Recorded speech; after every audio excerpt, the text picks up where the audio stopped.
Apa teman-teman suka membuat PCB elektronika dan masih bingung cara meloadkan PCB? Video kali ini sangat tepat.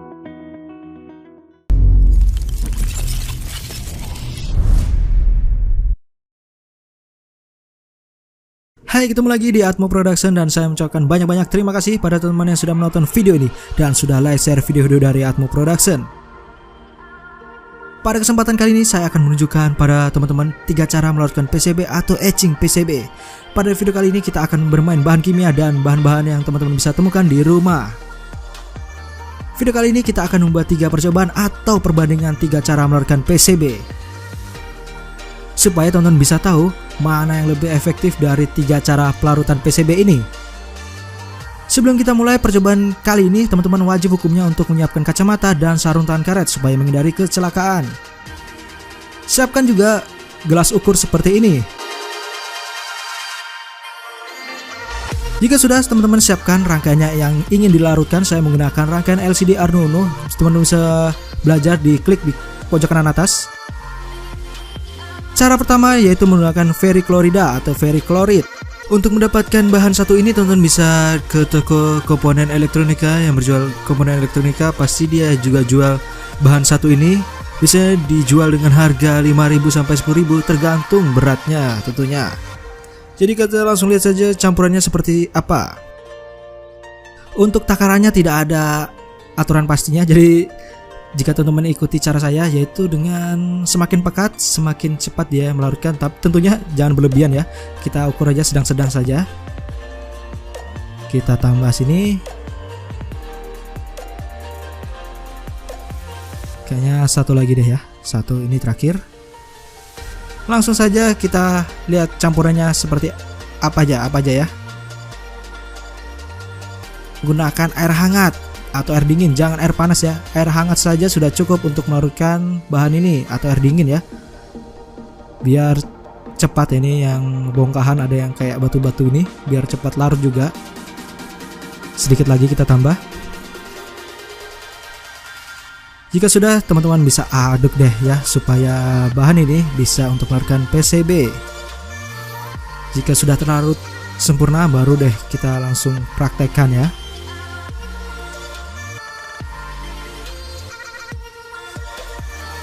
Kita lanjut ke cara kedua ya. Cara kedua yaitu menggunakan H2O2 dan HCl.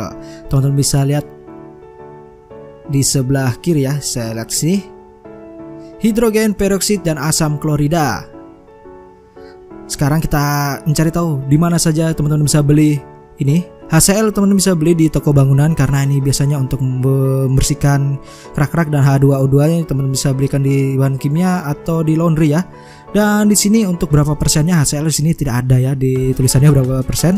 Dan untuk H2O2 nya kata penjualnya sih 50%. Jadi kita langsung saja praktekkan ya. Perbandingannya itu 3:2:1. 3 air ya tentunya.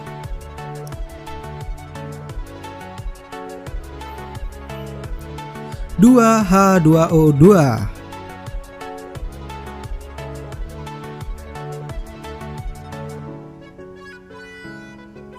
HCl 1 ya.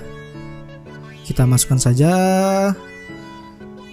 Maka bahan-bahan yang kita campur sudah mulai membuat korosi ya, udah gelembung-gelembung gitu ya. Itu udah siap untuk melarutkan PCB. Cara ketiga ini teman-teman bisa gunakan jika teman-teman susah menemukan bahan-bahan kimia seperti H2O2, HCl ya. Teman-teman bisa gunakan pembersih pakaian dan pembersih lantai seperti ini, yaitu Vixal dan Vanish. Teman-teman bisa gunakan untuk melarutkan PCB. Dan bahan ini, kenapa bahan ini bisa melarutkan PCB? Jadi kita langsung lihat saja ada bahan apa aja yang terkandung di dalam Vanish dan Vixal ini. Yang pertama Vanish yaitu hidrogen peroksida, yaitu tentu saja H2O2 5% ya, nggak apa-apa, ini sudah cukup untuk melarutkan PCB tentunya. Lanjut saja untuk HCl nya saya mendapatkan dari Vixal 17% seperti ini. Bahan aktifnya sudah dituliskan sini HCl 17%. Dan di kemasannya juga sudah diberitahukan jangan dicampur dengan bahan pembersih lainnya.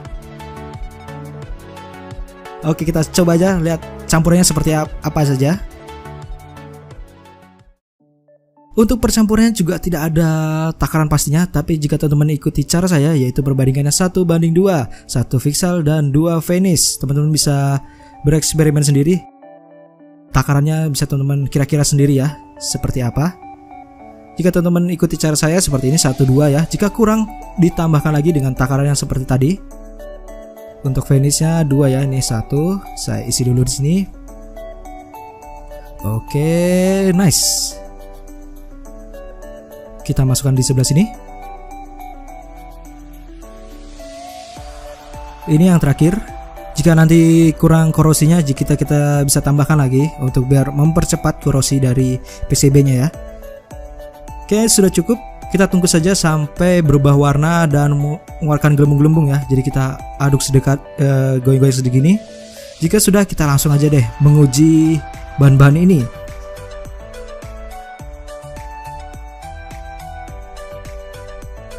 Pengujian etching PCB. Jadi kita langsung aja uji ketiga bahan ini. Di sini sudah ada 3 bahan, jadi kita langsung saja masukkan rangkai-rangkainya ke pelarut-pelarut yang sudah kita siapkan semua. Kita masukkan di cara pertama. Cara ketiga seperti ini, kita masukkan aja. Kedua, ketiga, kita masukkan semua. Di cara kedua sudah mulai korosi sangat cepat sekali, kita tunggu saja.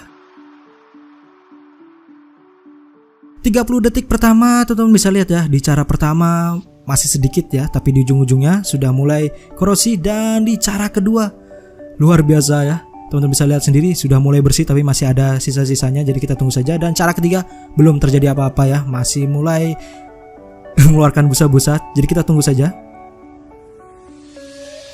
Teman-teman juga nggak boleh dia digoyang-goyangkan, didiamkan saja. Cara kedua, cara ketiga ini dia diamkan saja. Yang kedua ini juga nggak boleh digoyang-goyang, dia diamkan saja, nggak apa-apa. Mulai bersih, jadi kita tunggu saja di sini. Di 1 menit, cara pertama sudah mulai bersih, tapi masih banyak ya. Tapi sudah mulai korosi dengan cepat. Teman-teman harus digoyang-goyang juga. Yang ketiga ini nggak usah digoyang, dibiarkan saja. Tapi belum terjadi apa-apa. Dan yang kedua sudah bersih ya. Teman-teman bisa lihat sendiri, sudah sangat bersih. Tidak ada lagi tembaga-tembaga yang menutupi. Dan kita langsung bisa angkat nanti. Dan cara kedua kita langsung angkat saja. Nice. Wow, sudah jadi bersih. 1 menit kurang berapa ya? Per 1 menit lihat berapa gitu ya. Sudah bersih. Jadi teman-teman bisa gunakan cara kedua ini. 5 menit sudah menunjukkan korosi sangat cepat dari cara pertama. Jadi teman-teman bisa lihat sini ya, saya zoom sini. Untuk cara pertama nih, teman-teman wajib untuk menggoyang-goyang terus ya, atau menggerak-gerakkan wadah ini supaya mempercepat korosinya. Jadi digoyang-goyang seperti ini terus, digoyang aja. Jika sudah bersih langsung kita angkat deh ya. Ya sudah bersih nih. Kita angkat saja. Nice, sudah bersih. Tidak ada tembaga lagi yang menutupi. Kita taruh di atas saja. Oke. Oh, nice. Yang satunya juga sebelah ini. Dan di cara ketiga belum menimbulkan apa-apa ya di 5 menit pertama ini. Jadi kita tunggu saja. Jangan, teman-teman, didiamkan saja ya, nggak usah digoyang-goyang seperti tadi. Didiamkan saja. Jika kita tunggu saja. Di 8 menit saya menambahkan lagi campurannya, yaitu dengan perbandingan 1:2 seperti tadi.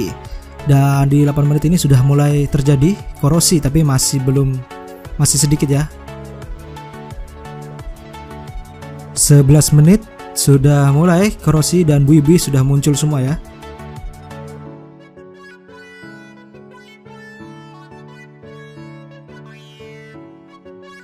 Di menit 23 menit sudah terjadi korosi di pinggir-pinggirnya semua dan busa-busa sudah muncul. Teman-teman bisa lihat gelembung-gelembung ini. Inilah gelembung-gelembung yang mengakibatkan korosi dari PCB ini.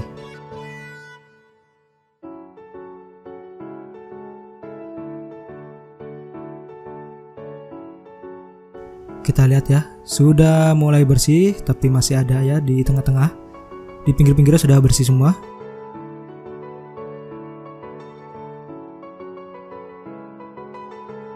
Kita tunggu saja, harus bersabar dengan cara ini. Dan teman-teman bisa lihat gelembung-gelembung ini mengangkat tembaga yang tidak kena tintanya ya. Jika teman-teman lihat di depan tadi, video di depan, dengan cara kedua dia juga mengeluarkan gelembung-gelembung tapi lebih besar. Itu dia cepat korosi daripada cara ini. Tapi cara ketiga ini juga bisa digunakan, tapi dengan butuh kesabaran tentunya. Jadi kita bersabar saja, kita lihat korosinya seperti apa.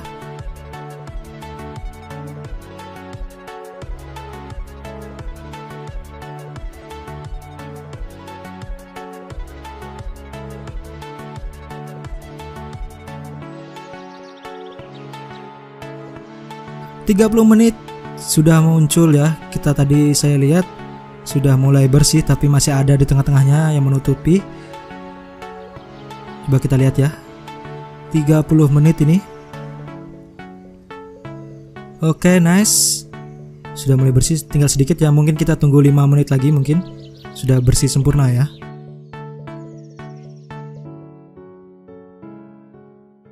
Akhirnya di menit keberapa nih? Menit 35 atau 6 ya. Coba kita lihat dulu di HP. 36. Sudah terjadi korosi yang sangat cepat di sini. Jadi kita coba lihat saja apakah sudah bersih atau belum ya. Nice, sudah hilang bersih dan sempurna ya. Pembersihan dari menggunakan bahan-bahan yang kita bisa dapat ya di toko-toko. Kita langsung angkat saja seperti ini. Teman bisa lihat sini. Sudah tidak ada tembaganya lagi, sudah bersih. Tinggal kita bersihkan saja dengan air ya, air yang mengalir. Sekarang kita lihat dulu lebih dekat dulu sebelum membersihkan tinta-tinta ini. Oke, nice, teman-teman bisa lihat ya dengan cara ketiga ini ya. Untuk pembersihan tintanya atau gambar ini teman-teman bisa gunakan air mengalir. Tentunya cara ini 1, kedua, ketiga caranya sama ya untuk membersihkan tintanya ya, yaitu dengan air mengalir dan digosok menggunakan tangan atau kawat, sikat kawat ya. Teman bisa membersihkan yang ini, tinta hitam ini, digosok seperti ini juga bisa, atau dengan bantuan kawat ya. Seperti ini sangat cepat ya teman-teman. Oke, sudah mulai bersih, kita tunggu saja.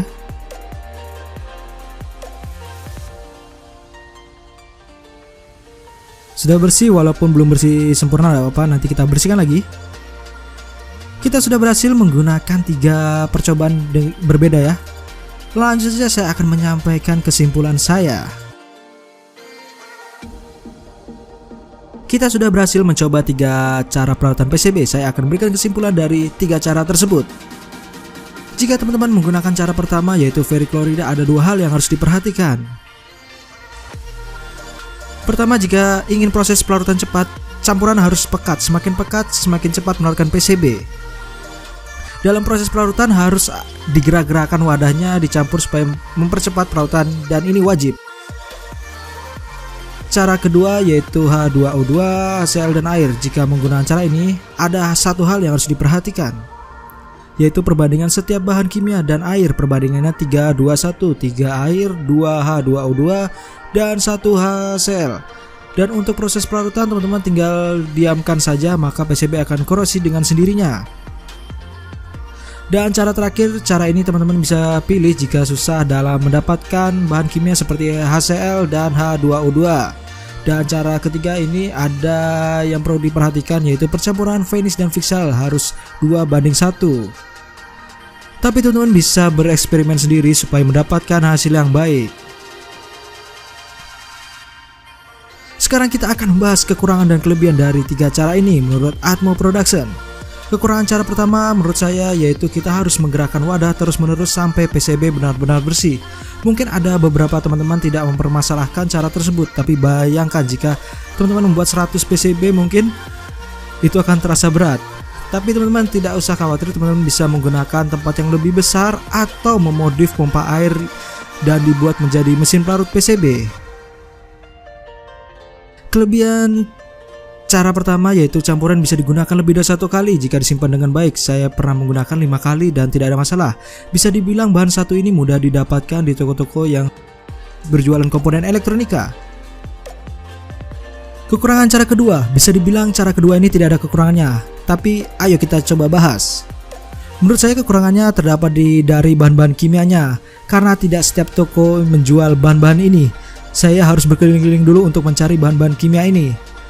Kekurangan kedua dari cara ini yaitu teman-teman harus berhati-hati dalam melakukan percampuran bahan ini, karena jika tidak sesuai takaran maka hasil dari PCB bisa rusak atau jalur bisa terputus. Mungkin itu saja kekurangannya. Kelebihan cara kedua, menurut saya kita bisa menghemat waktu, kurang dari 1 menit PCB sudah bersih. Dan untuk pelarutan teman-teman tidak perlu menggoyangkan tempat pelarutan, ini menjadi nilai lebihnya. Kekurangan cara ketiga menurut saya tak lain dan tak bukan yaitu waktu, lebih dari 30 menit untuk melarutkan PCB sampai benar-benar bersih. Tapi itu ada alasannya saya sampaikan di akhir video ini. Kekurangan kedua dari cara ini yaitu teman-teman tidak boleh menggerakkan atau menggoyangkan wadah campuran ini dalam pelarutan PCB karena dapat merusak jalur PCB yang belum bersih. Lanjut ke bagian kelebihan cara ini. Pertama, tentu saja bahan-bahan ini mudah ditemukan di toko-toko ya. Kedua, teman-teman bisa simpan bahan ini untuk digunakan lagi, tentu disimpan di tempat yang aman dan kering. Nah, sekarang kita membahas kenapa cara ini sangat memakan waktu, yaitu dari bahan PCB yang saya gunakan, karena bahan PCB ada banyak seperti fiber, semi fiber, dan pertanak. Karena setiap jenis PCB memiliki tembaga, ketebalan tembaga yang berbeda-beda, itu menjadikan lama atau cepatnya pelarutan PCB jika menggunakan cara ini.